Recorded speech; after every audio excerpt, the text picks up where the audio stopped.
What's going on, guys? It's your boy and the Matrix, and we have a bit of a BS article from CBR. Who else but CBR? So it says 10 harsh realities of watching classic anime series. Now I already read through this article, and some of these are actually ridiculous, and it kind of tells you that they kind of just write articles just for the sake of because they gotta get hits, right? They need to write articles so that they can get hits, so that their website can make money, and I can respect that. But at least have the decency to do your research, or at least hire people that are anime fans. And that does not seem to be the case here, or at least these anime fans that they hire to write, are actually very lacking, very lacking in their knowledge. Right? Or maybe they just have horrible taste. Okay, well, let's get to it. Before we get started, make sure to subscribe to the channel. Make sure you hit the notification bell for future notifications. I talk about anime, manga, video games, geek culture, Japanese culture. If you're into any of that stuff, then make sure to subscribe. Now, with the show. Alright, guys, so let's see what these realities have to be. And let's start with the first one. It says, number 10, not all classic animation age well. I mean, I guess it depends which ones that you're talking about. Because here it says, like many mediums that relies heavily on technology, animation is bound to change as the means used to create progress. Classic anime series use traditional cell or hand-drawn animation, which is the best, while shows today have long since transitioned to digital. Right, because it's cheaper. And they save a lot of paper. Says, and while the cell animation responsible for iconic smooth aesthetics of Akira in Royal Space Forever, not every show back then had the budget and technical capacities to achieve same visual quality. I kind of agree with this. They're making it hard on the eyes to rewatch. I mean, again, it really depends on your taste. It really depends on your taste. Like, some people cannot bear to watch old anime. The same way that I cannot sit there and watch black and white movies, right? And number 9, it says themes in older shows age even less gradually. And they put a picture of a whole bunch of chicks here. So, anime girls. So I can only imagine what this is about.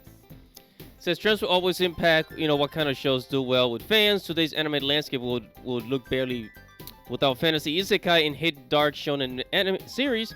The era of classics was also defined as fleeting trends. Their relevance to modern audiences is questionable. Okay, this is from the mecha-dominated 80s to the self-referential slice of life more boom in the early 2000s. Classics don't stand the test of time in their thematic focus. Today, even old school fans might struggle to understand the Lucky Star.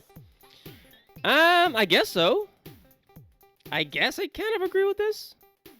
Yeah, I mean, the stories were different. The stories were different back then. In the 2000s, there was like a slice of life boom of anime, right? Just a whole bunch of slice of life anime. So in the 90s and 80s, they always look for more, I guess, like meaningful themes. Again, maybe they didn't watch enough. Number 8, finding ways to watch classic anime is a chore. I'm gonna... All right, let's see how much of a chore this actually is. All right, let's go to Retro Crush.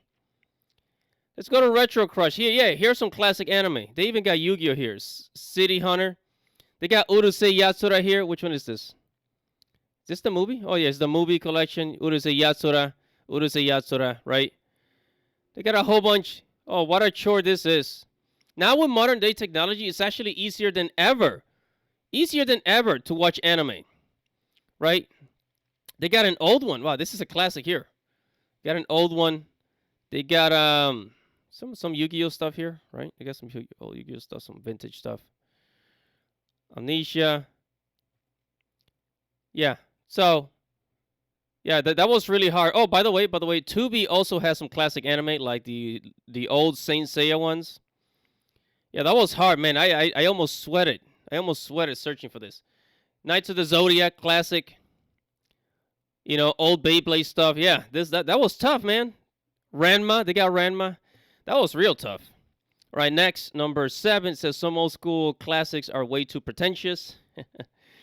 Fans who remember as a niche subculture, yeah, here in America, have a hard time accepting anime's increasingly increased popularity.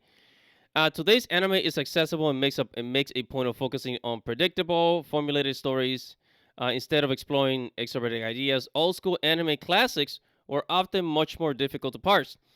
Yeah, I mean, I'm not gonna lie. There are some anime that kind of lack in story a little bit because they focus too much on fan service, right? But even then, it's still more entertaining than a lot of the American stuff, right? So I don't know if pretentious is the right word, but still, like it's still much better than a lot of the American stuff. That's why people are migrating over to it. And yes, classic anime, it tends to be better, even in storytelling, especially. But that doesn't take away from the new anime. Number 6, it says everything feels like it was done before, even if it was only popularized after. This is bullcrap. Everything has been done before. People prefer hand-drawn animation because it looks better. I mean, here they're talking about Fist of the North Star, right? It says, today Fist of the North Star feels like a caricature of newer, more complex battle shonen. Cutie Honey can compare to dark and mature take on magical girls presented. It was better. Everything feels like it was done before. No. Not really. Honestly, there's a reason. There's a reason why Dragon Ball Super started to take ideas back from the original Dragon Ball.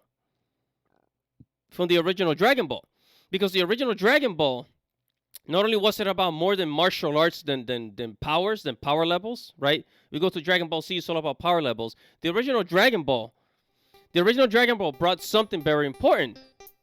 It had martial arts and characters with abilities. You go to Dragon Ball Super, a lot of characters all of a sudden have abilities. Like, who was it? That Hit character, Hit. He had the ability to stop time.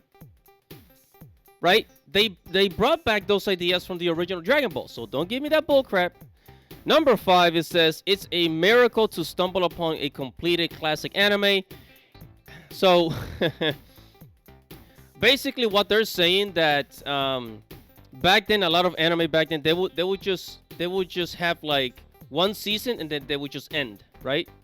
And I can understand what they're saying here because they talk about Cowboy Bebop here, and the reality is that Cowboy Bebop back then had about 20 to 25 episodes, so it had a lot of episodes, right? Fast forward to today, you have Netflix funding anime and only giving it about 6-7 episodes. I think what was it? Record of Ragnarok only had about 8-10 episodes per season. As to back then, an anime will get like 15 episodes, 20 episodes. It might only have one season. You're right. It probably only had one season, but it had a lot of episodes. And actually, Americans used to do this too. Like the original Thundercats, it had like 15, 20 episodes per season. And right now, it's like everything is being cut short. I mean, even the original He-Man, like when He-Man was brought back by, when Netflix brought back He-Man, it only has 6 episodes. Like, what the heck? There's like modern day anime are really, really short. But back then, you will get an anime, like one title, one season, but it will have like 15, 20 episodes. So it was actually worth it. Number 4, like-minded fans are hard to come by. This is bullcrap. It sounds like these people don't go to anime conventions, because you go to anime conventions and you have people from Gen Z, millennials to boomers that have been longtime anime fans. You can definitely find, hardcore anime fans that like the old classic stuff. Right? That like the old classic stuff. Don't give me that bullcrap.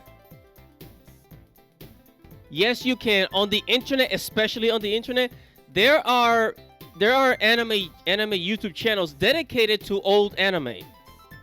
You can definitely find, hardcore fans that like the old stuff. So who the heck is writing this stuff, man? Number 3, the ideas about good pacing used to be different. So here saying today's anime is often praised for being concise, fast-paced, and to the point. Fans have much less patience for fillers in or drawn out arcs that drag forever. Encourages the industry to adapt the community's changing preferences. So while watching older classics, one might find the pacing off-putting. Um, the only thing I agree with this one, is that the fillers, like for example, Naruto, the Naruto anime has so many fillers, so many fillers. It's annoying. It's absolutely annoying, and you kind of just want to get through the story. But there's many reasons why these, by anime companies, they make fillers and fillers. Especially the more popular the anime is, the more fillers it has. But back then, the pacing was just right because back then you had, you just had your television. It was you, your television, and there was no other distraction. So people would focus. Back then, people actually had better focus. As to now, anime, they decided to make things more fast-paced for the simple reason that they have to get people's attention because attention span have been shortened dramatically. Right? Attention span have been shortened dramatically. You understand what I mean? So now we're living in a time where like you have Crunchyroll on your phone. You could be taking a dump in your bathroom, watching anime on Crunchyroll. You could be on an airplane watching anime. You could be on a bus watching anime. People have a short attention span, so as a result, a lot of studios feel like they have to cut a lot of the, they have to change the pacing of the anime.